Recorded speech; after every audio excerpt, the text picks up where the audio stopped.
Friends, welcome back to my channel.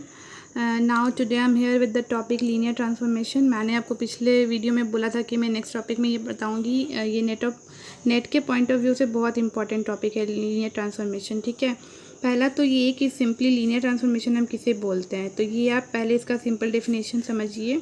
अगर कोई भी वेक्टर, दो वेक्टर स्पेसेस है V F and V dash F, then we call a function from T V to V dash a linear transformation if for all xy belongs to v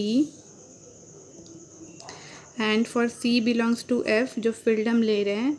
पहला property क्या है कि T X plus Y equal to T X plus T Y, and second है C of T X is equal to C of T X. ये दो property अगर होती है तो हम इसे लीनियर ट्रांसफॉर्मेशन बोलते हैं, T from V to V dash. ये तो सिंपली इसका डेफिनेशन हो गया। अब जो नेट के पॉइंट ऑफ व्यू से इम्पॉर्टेंट है वो क्या है, इसका matrix representation. Matrix representation of linear transformation net के पॉइंट ऑफ व्यू से बहुत इंपॉर्टेंट है, हर बार इसका क्वेश्चन आता है।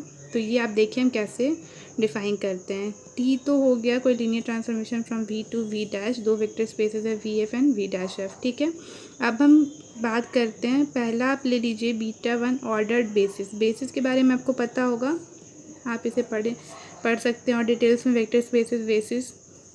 और कोई भी बीटा टू एक ऑर्डर्ड बेसिस है वी डैश में। ठीक है, मैं कर क्या रही हूँ, मैट्रिक्स रिप्रेजेंटेशन निकालूंगी लीनियर ट्रांसफॉर्मेशन का। तो अब सिंपल सी बात क्या है कि ये हमारा लीनियर ट्रांसफॉर्मेशन है वी टू वी डैश, ये दोनों ऑर्डर्ड बेसिस हो गई। तो अब जो टी एक्स आई होगा वो वी डैश में बिलोंग करेगा लीनियर ट्रांसफॉर्मेशन।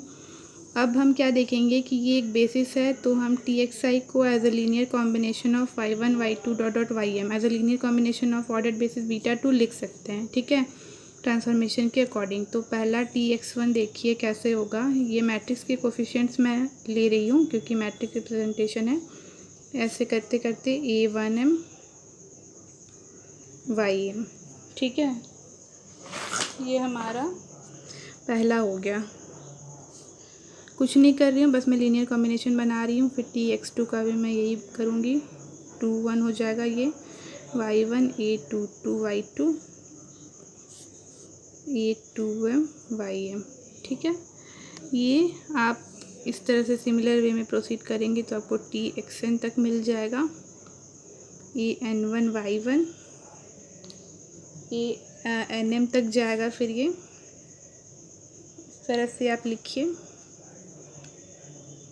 वाई एम तक। ठीक है, अब ये जो कोफिशिएंट्स है इससे एक मैट्रिक्स बनेगी जिसे हम मैट्रिक्स ऑफ कोफिशिएंट्स बोलते हैं। कि फ्रेंड्स यही सबसे ज़्यादा इम्पॉर्टेंट हमारा जो मैट्रिक्स ऑफ कोफिशिएंट्स, इसके कोफिशिएंट्स से जो मैट्रिक्स होगी one N A two one A two two A two N, इस तरह से जो मैट्रिक्स बन रही है हमारा, ये कहाँ तक जाएगा, ए एन एन तक जाएगा। ठीक है, ये मैट्रिक्स का जो ट्रांसपोज होगा ना, ट्रांसपोज ऑफ दिस मैट्रिक्स